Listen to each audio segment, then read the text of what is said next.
Bonjour et bienvenue sur Radio Mangalala. Dans cet épisode, on va parler de Frank Diongo. Eh bien, Frank Diongo Chamba est une figure emblématique de l'opposition politique en République démocratique du Congo, né le 24 décembre 1964 à Ovungu, dans la province du Sankuru, alors République du Congo, aujourd'hui RDC. Il est un homme politique engagé, connu pour son militantisme lumumbiste et son opposition farouche au régime successif. Président national du mouvement lumumbiste progressif, coordinateur général du mouvement radical pour le changement et cofondateur de l'initiative Sauvons la RDC, Diongo a joué un rôle clé dans la transition politique du pays. Son parcours est marqué par des contributions constitutionnelles majeures, des arrestations répétées pour motifs politiques et un exil forcé en Belgique depuis 2024. Frank Diongo Chamba, né le 24 décembre 1964 à Ovungu, un village situé dans la province du Sankuru, au centre de la RDC. Issu d'une famille Anamongo, ethnie du Sankuru, il grandit dans un contexte marqué par les turbulences post-indépendance. Peu de détails publics existent sur son enfance, mais son engagement politique ultérieur suggère une sensibilisation précoce aux idéaux nationalistes inspirés par Patrice Lumumba, le héros de l'indépendance congolaise assassiné en 1961. Concernant sa formation, Diongo a étudié à l'université de Lubumbashi, Nilu, une institution prestigieuse dans le sud-est du pays, où il a probablement suivi des études en droit ou en sciences politiques, bien que les détails précis ne soient pas exhaustivement documentés dans les sources disponibles. Cette formation universitaire l'a préparé à une carrière de militantisme et la politique, où il s'est distingué par son éloquence et sa maîtrise des questions constitutionnelles. Avant d'entrer pleinement en politique, il a exercé comme cadre des milieux associatifs et politiques, forgeant son réseau au sein de l'opposition lumumbiste. La carrière politique de Frank Diongo commence véritablement au début des années 2000, lors de la Deuxième Guerre du Congo 1998-2003, un conflit dévastateur impliquant plusieurs pays africains.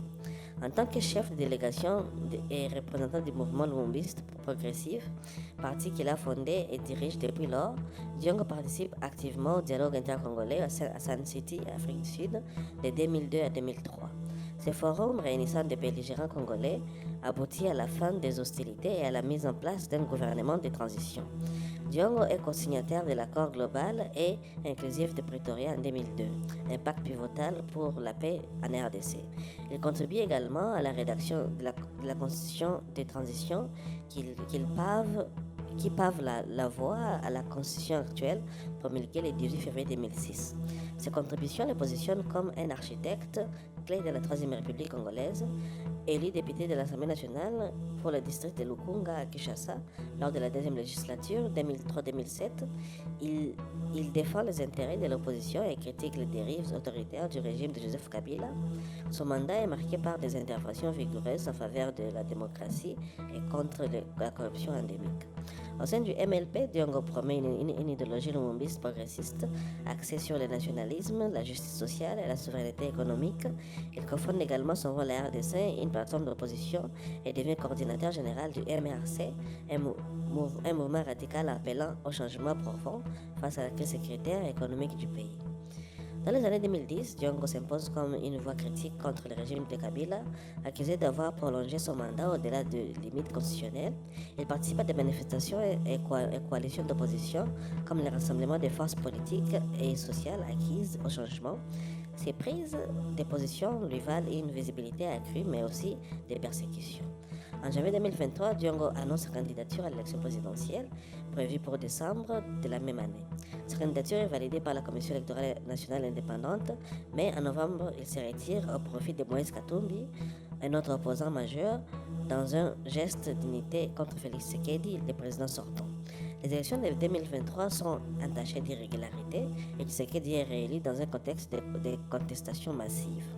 Diongo dénonce publiquement la fraude et appelle à une révolution constitutionnelle basée sur l'article 64 de la Constitution qui permet au peuple de résister à un pouvoir illégitime. Le parcours de Frank Diongo est jalonné d'arrestations pour motifs politiques, illustrant la répression contre l'opposition.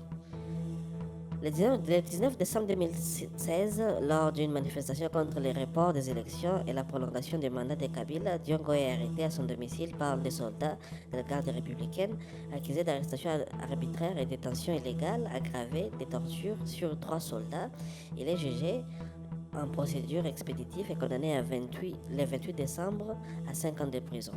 Des rapports font état de torture et d'un procès inéquitable, sans appel possible. Le groupe de travail des Nations Unies sur la détention arbitraire qualifie sa détention arbitraire en 2017, soulignant des violations des droits humains. Il est incarcéré à la prison de Makala où il subit des conditions inhumaines. Le 16 mars 2019, Diongo bénéficie d'une grâce présidentielle accordée par Félix Tshisekedi, nouvellement élu. Sa libération est saluée comme un geste d'ouverture, mais Diongo reprend rapidement ses critiques contre le régime.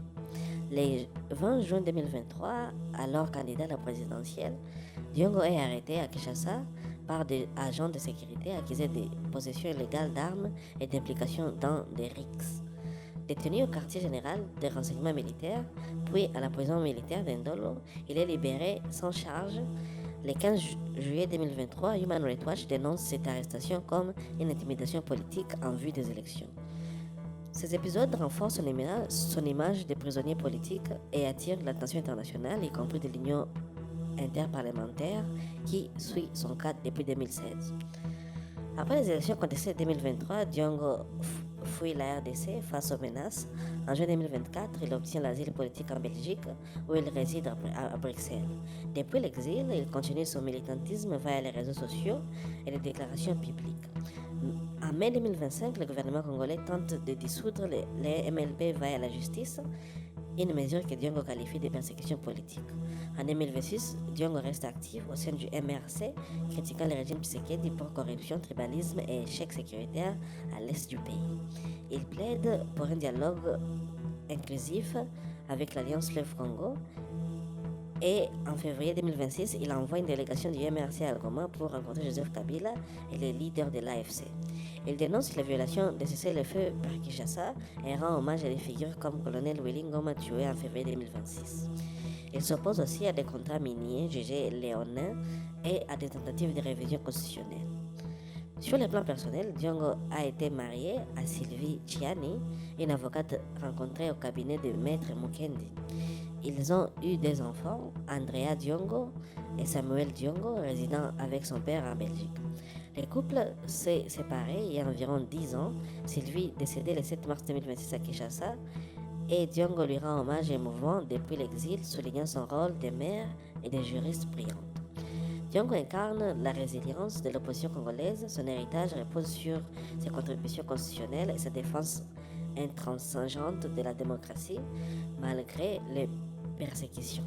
À 61 ans, en 2026, il reste un symbole d'espoir pour le Congo souverain, appelant à une refondation politique pour mettre fin à la crise multidimensionnelle du pays. Eh bien, mesdames et messieurs, ce sera tout pour cet épisode réservé à Frank Diongo. Pour la suite, restez connectés sur la radio Mangalala et à la prochaine.